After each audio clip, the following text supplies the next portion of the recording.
La commission scolaire de la Jonquière affiche le taux d'échec le plus bas au Québec, avec un pourcentage global de 7,8 Pour en discuter, j'ai le plaisir de recevoir la présidente, Mme Josette Morin.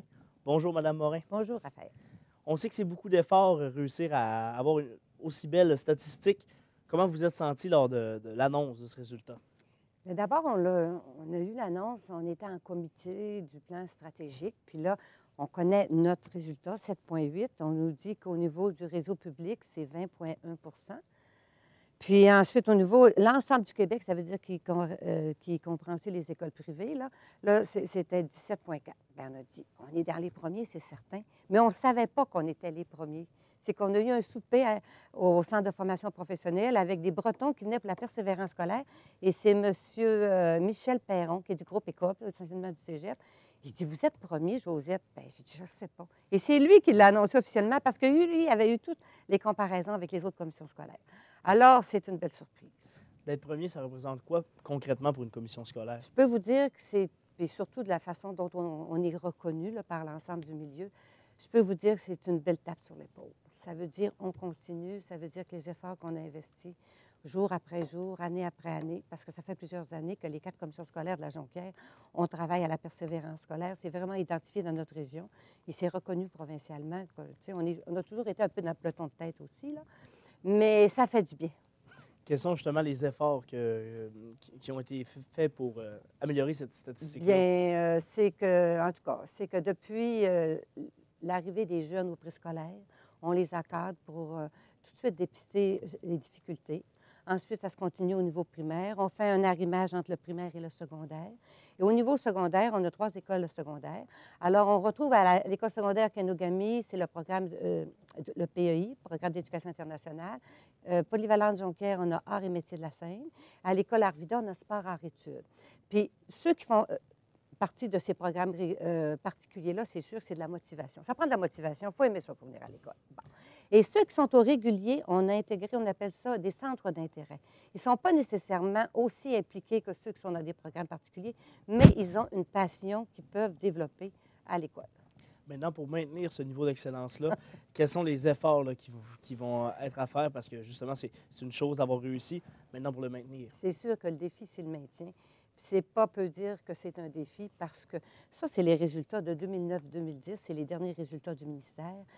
Puis, à ce moment-là, on n'avait pas eu de coupure encore, comme on a depuis 2011, à peu près 1,5 million par année. Alors, ça fait 2 ans qu'on a des coupures de 3 millions. Puis là, celles qu'on a pour 2013-2014 ne sont pas complètement connues à cause, parce qu'on ne connaît pas les crédits, les dépenses encore du gouvernement. Mais je peux vous dire qu'il y a un bon climat à la commission scolaire. Puis ça aussi, ça part, ce qu'on reconnaît, c'est les efforts des élèves qui ont l'appui de leurs parents, puis la collaboration de tous les personnels de la commission scolaire. C'est certain, ça prend un ensemble de C'est personnes. vraiment une équipe, puis je peux vous dire que je suis allée dans une école primaire la semaine passée, puis j'ai dit, c'est sûr que les résultats, ils sortent au niveau secondaire, mais si au primaire, vous n'étiez pas bon, on ne serait pas bon au secondaire non plus.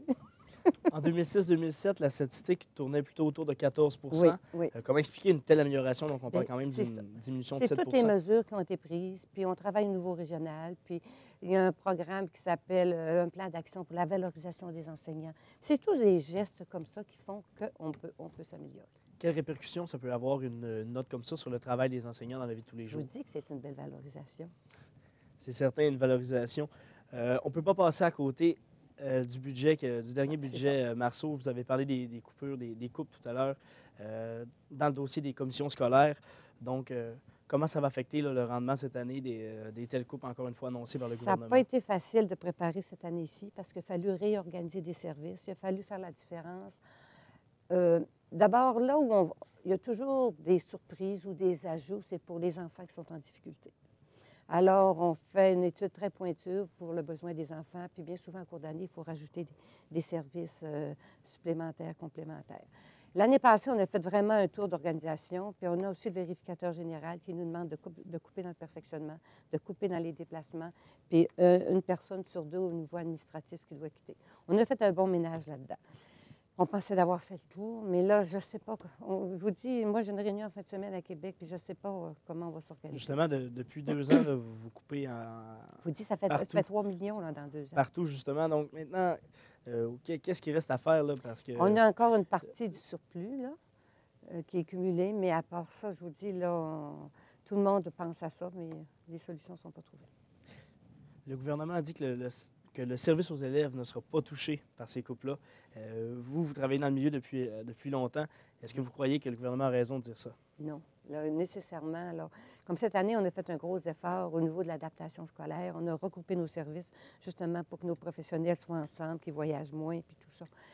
Puis on a regardé, on avait mis en place des programmes qui n'étaient pas du tout subventionnés. Bien là, on les a enlevés parce que là, ça sortait directement de notre poche, là.